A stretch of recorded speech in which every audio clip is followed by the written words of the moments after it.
शादी में आई चुड़ैल। पन्नपुर नाम के एक गांव में शादी चल रही होती है। वाह, मजा आ गया फूफा जी। शादी में क्या खाना बना है, बाराती तो उंगलियां चाटते रह जाएंगे। हाँ, तुमने सही कहा, पनीर की सब्जी का तो कोई जवाब ही नहीं। दूसरी तरफ पंडित जी फेरों की तैयारी कर रहे होते हैं कि तभी वहाँ एक चुड़ैल आ जाती है। अरे मर गया रे, ये चुड़ैल यहाँ क्या कर रही है? अरे दिवाकर जी, ये आपकी कौन सी रिश्तेदार है? अरे मुझे क्या पता, क्या भाग्यवान, कहीं ये तुम्हारे मायके से तो नहीं आई है।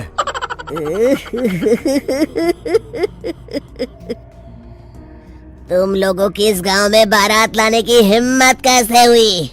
मेरे रहते इस गांव में किसी की शादी नहीं हो सकती। अब तुम लोग देखो मैं क्या करती हूँ।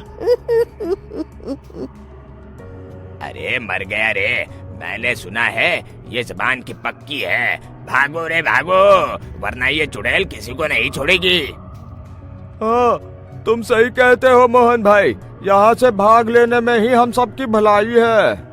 देखते ही देखते शादी के मंडप में भगदड़ मच जाती है और चुड़ैल सब कुछ उजाड़ कर रख देती है।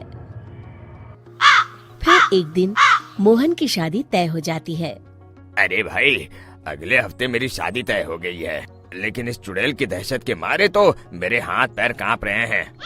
अरे मोहन, तुम्हारा दिमाग तो खराब नहीं हो गया? तुम अपने साथ साथ हम सब गांव वालों को भी बलि का बकरा बनाना चाहते हो? उस चुड़ैल के रहते तुमने अपनी शादी के बारे में सोच भी कैसे लिया? देखो गोपाल, डर तो मुझे भी लग रहा है, लेकिन उस चुड़ैल के डर से मैं जिंदगी भर कुंवारा तो नहीं रह सकता। तभी वहाँ मोहन के होने वाले ससुर आ जाते हैं। अरे ससुर जी, आप? देखो, अब तक मैं तुम्हारा ससुर बना नहीं हूँ और शायद बनूंगा भी नहीं। ये आप क्या कह रहे हैं? मैंने तो शादी का कोड भी सिलवा लिया है। मैं अपनी बेटी की शादी किसी अच्छे गांव में कराना चाहता हूँ। तुम्हारा गांव तो भूतिया गांव है। मैं तो क्या, अब तो कोई भी अपनी लड़की इस गांव वालों को नहीं देगा। इस तरह चुड़ैल के डर से उस गांव में किसी की भी शादी नहीं हो पाती। फिर एक दिन गांव के जमींदार अपनी बेटी की शादी करने का विचार करते हैं, लेकिन चुड़ैल के डर से उनकी भी हिम्मत जवाब दे देती है।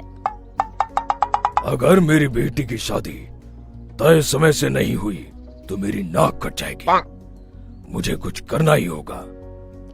एक सलाहकार के कहने पर जमींदार काशी से एक बहुत ही नामी तांत्रिक को अपने घर बुलवाते हैं, जो भूत चुड़ैल को पकड़ने में माहिर माना जाता था। जमींदार साहब, आप चिंता मत करिए। इस गांव की सीमा में प्रवेश करते ही मुझे उस चुड़ैल के बारे में सब पता चल गया था। आप उसे जल्दी से जल्दी कैद कर लीजिए ताकि मैं अपनी बेटी की शादी कर सकूं। जब वो चुड़ैल एक इंसान थी, तब ठीक उसकी शादी करने वाले दिन ही उसकी और उसके होने वाले पति की एक दुर्घटना में मौत हो गई थी। उसका होने वाला पति आज भी भूत बनकर जंगल में भटकता है। इसलिए जब तक चुड़ैल की शादी नहीं हो जाएगी, वो किसी और की भी शादी नहीं होने देगी। ये आप क्या कह रहे हैं?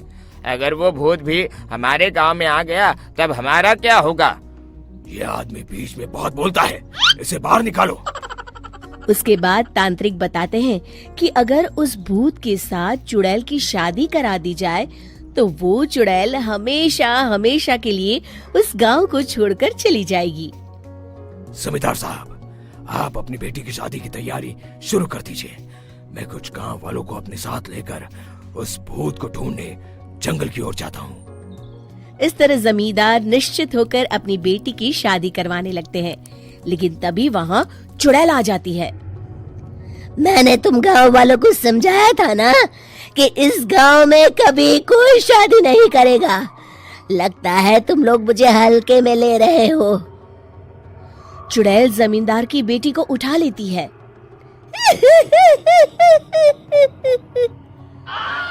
अब देखती हूँ बिना दुल्हन के तुम लोग शादी कैसे करोगे। मैं इसे अपने साथ ले जा रही हूँ। छोड़ मुझे, पिताजी, मुझे बचाइए। अरे कोई मेरी बेटी को बचाओ। तभी तांत्रिक उस भूत को लेकर वहां पहुंचता है। अरे भाग्यवान, रुको, इन मासूमों को परेशान मत करो, मैं आ गया हूँ, अब तुम मेरे साथ चलो। चुड़ैल बहुत खुश हो जाती है। आप आ गए, चलिए अब हम मंदिर में चलकर शादी कर लेते हैं। अरे अरे अरे अरे, ये क्या कह रही हो? मंदिर में जाके दोबारा मरना है क्या? चलो, आज से हम जंगल में रहेंगे। चुड़ैल चली गई, अब मेरी शादी हो जाएगी। इस तरह सभी गांव वाले खुशी से झूमने लगते हैं।